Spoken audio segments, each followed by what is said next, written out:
Welcome to the Write the Damn Book Already podcast. My name is Elizabeth Lyons. I'm a 5-time author, and I teach people how to write and publish powerful, thought-provoking nonfiction and memoir without overthinking or getting caught up in extreme overwhelm.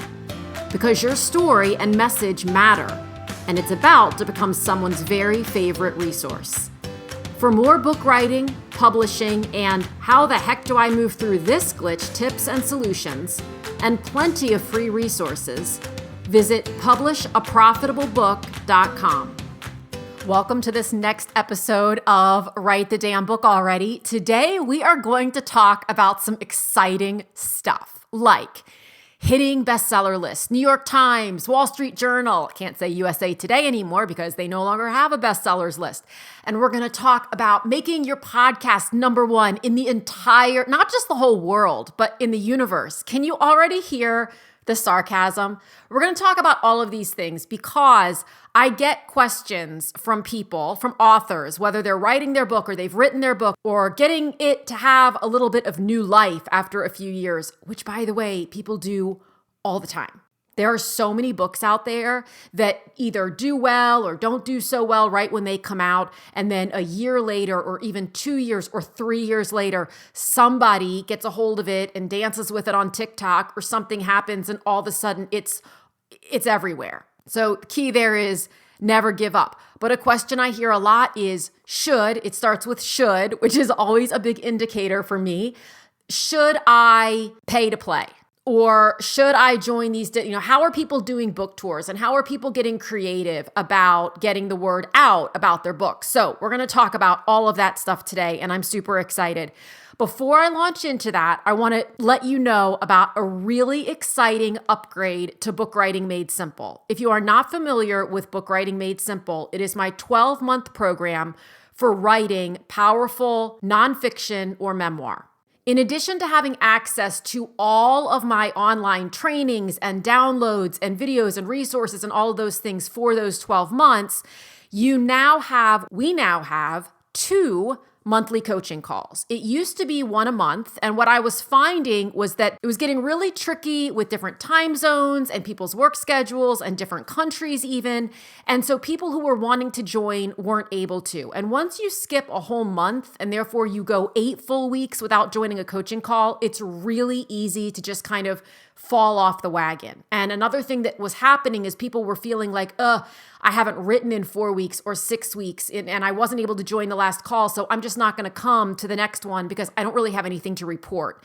And when you don't have anything to report, that's actually one of the best reasons to come to these calls, because not only can we talk through any issues you might be having or any thoughts that you're having that are keeping you stuck, but you'll hear other people and you will feed off of their energy and their enthusiasm and their questions and the responses they get to those questions. So if you haven't joined yet, what in the world are you waiting for? You can go to publishaprofitableBook.com and click on the Work With Me tab. It'll take you to all the courses and programs, of which Book Writing Made Simple is one, and get yourself enrolled so that you can show up to our next coaching call and get that damn book written already.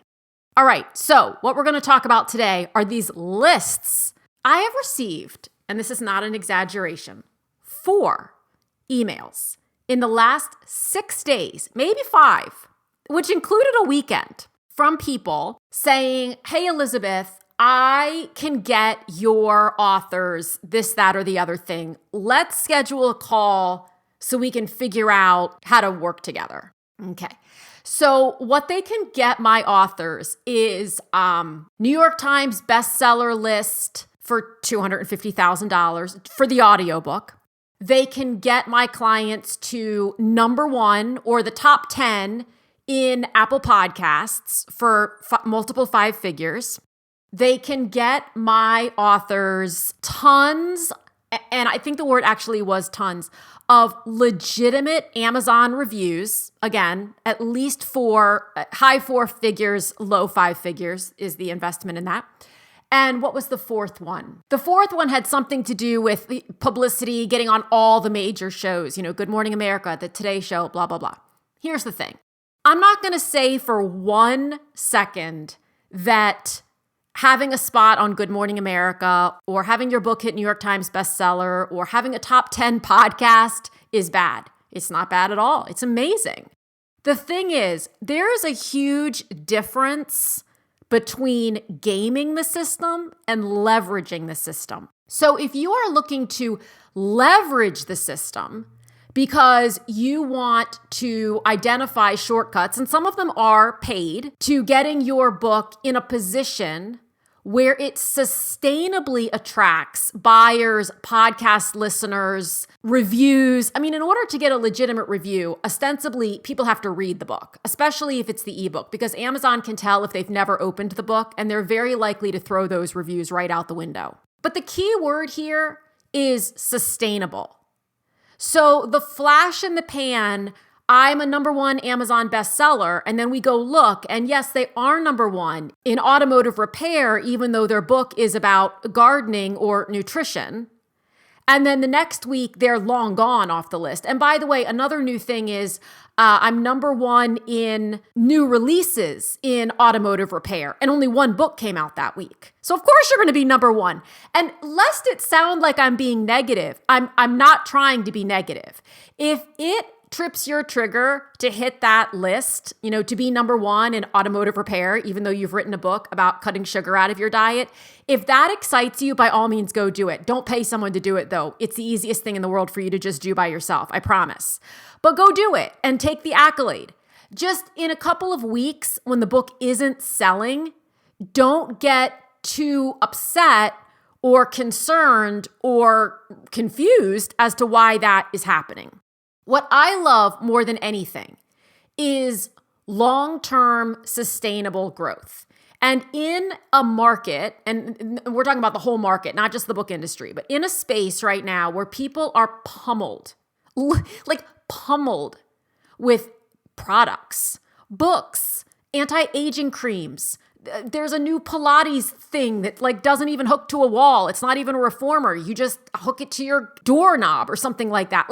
We are pummeled with this stuff all day, every day. So the minute you stop talking about your book, sales are going to decrease unless someone else is talking about it for you. So unless you have a lot of people on the social media platforms sharing your book, that helps for sure, which is why you'll see authors asking people to share pictures of the book that they're reading, or to share things with a certain hashtag, and then the authors reshare, because it's about someone seeing something. If they've never heard of you, the old thing is still true that someone needs to see something between 9 and 13 times before they're actually going to purchase it. This is still true. I know it's true because it's true for me. I've seen the Pilates thing 11 times. I'm close. I'm close to buying it, but it hasn't happened yet. But the flash in the pan stuff, to just be able to say, oh, I'm a #1 anything. I had not number 10 in the podcast. You say it, but then you're gone. You've fallen off. And the fall off is so fast.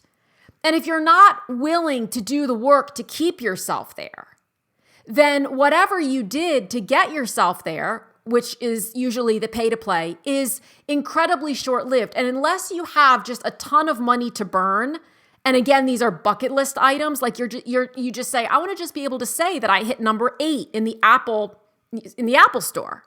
And if that's a bucket list item and money is no object, go forth and have super fun. That's awesome. But for most people with whom I work and with whom I speak, there's a budget to work with.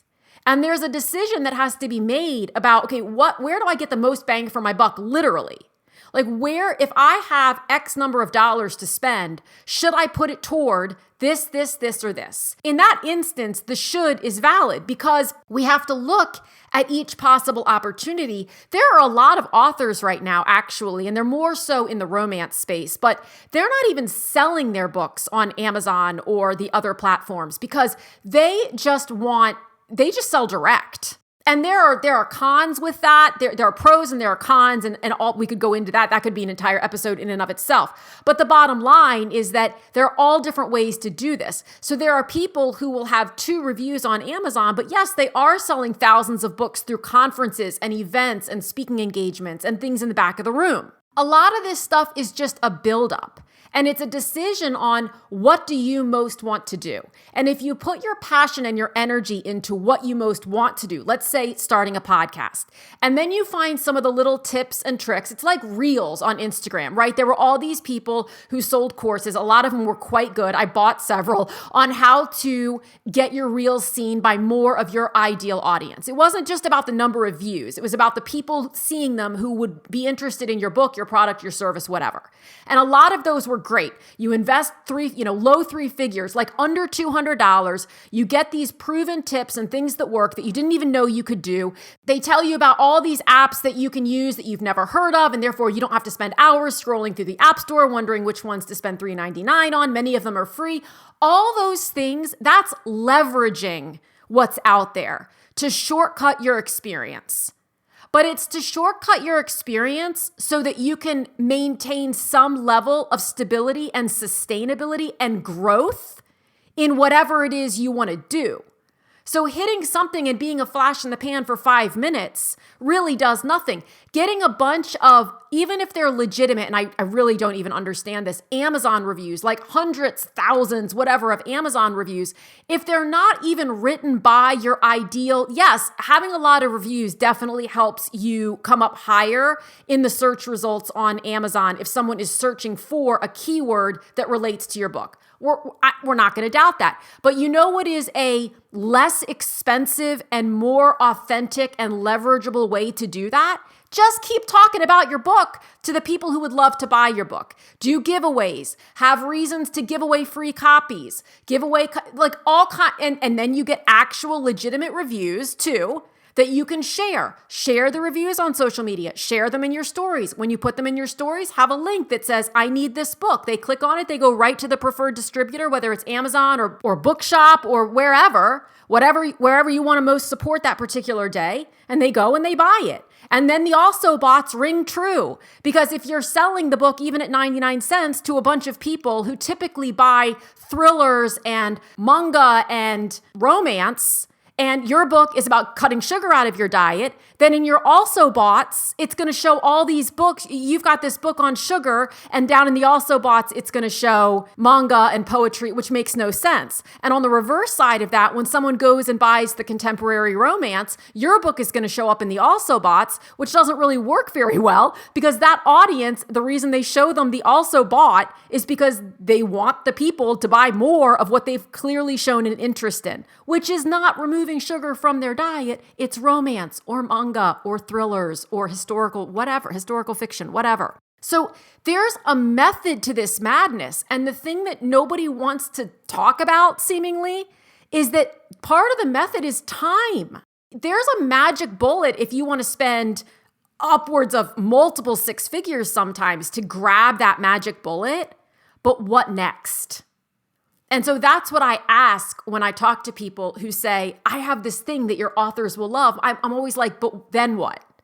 So they hit number 8 on Apple Entrepreneurs category, which you can do, by the way, by just having an incredible episode and sharing it like crazy and asking other people to share it. It's more work for sure.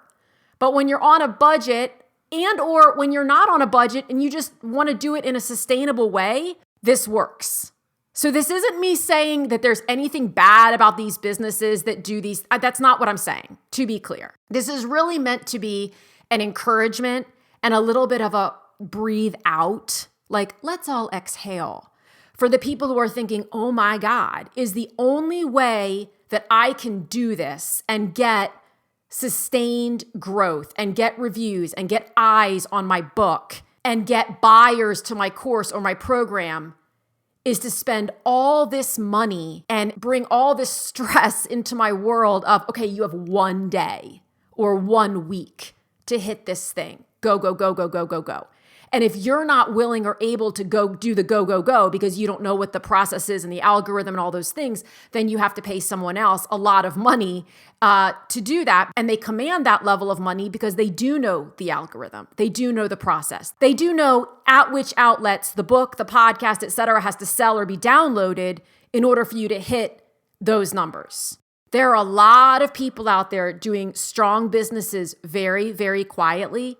And there are a lot of people screaming from the rooftops about how they're number 8 in this and number 2 in that and number 4 in this. And they don't know how they're going to pay the electric bill next month because they just spent all of their retirement and all of their everything on this campaign. It's not the only way to do it, not by a long shot. And there are so many creative ways to get your book out there. We talk about these a lot, even in Book Writing Made Simple. Even though that's about the book writing component, people are starting to think when they're writing their book about different ways to get the word out. So blog tours. A lot of people aren't going on book tours anymore, again, because of the expense. Traditional houses aren't paying for them. Independent authors aren't paying for them.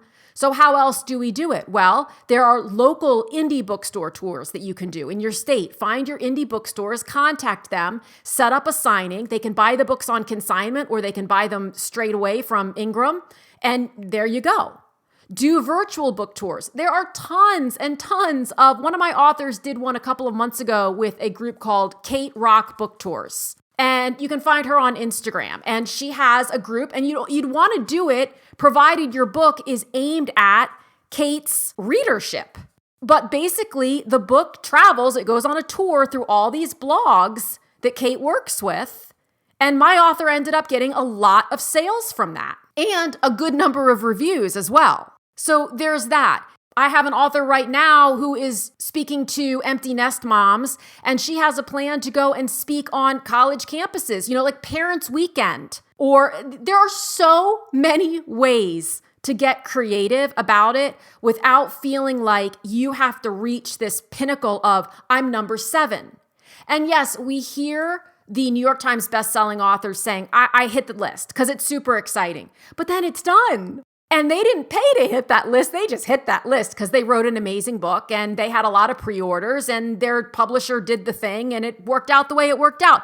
And there are a lot of traditionally published authors who technically should have hit the list based on the numbers, and they don't, because at the end of the day, the New York Times bestseller list is an opinion piece. And a lot of people don't realize that.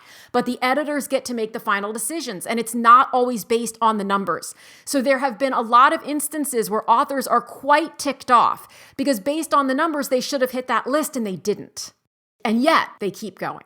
So if you are reached out to by any of these people, and if it sounds exciting and fun, then by all means, have at it. There are a lot of people in that space who you can pay multiple 5 and even 6 figures to have your book featured in a certain way. And they have their integrity intact and everything, and they know what they're doing, and they offer a refund if you don't hit it and all those things. So this is not me telling you not to do it.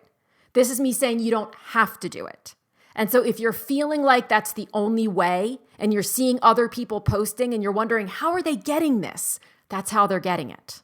Another little tip is sometimes people will say, oh my gosh, I've been featured. It was a big thing for a while, Forbes magazine. I've been featured in Forbes.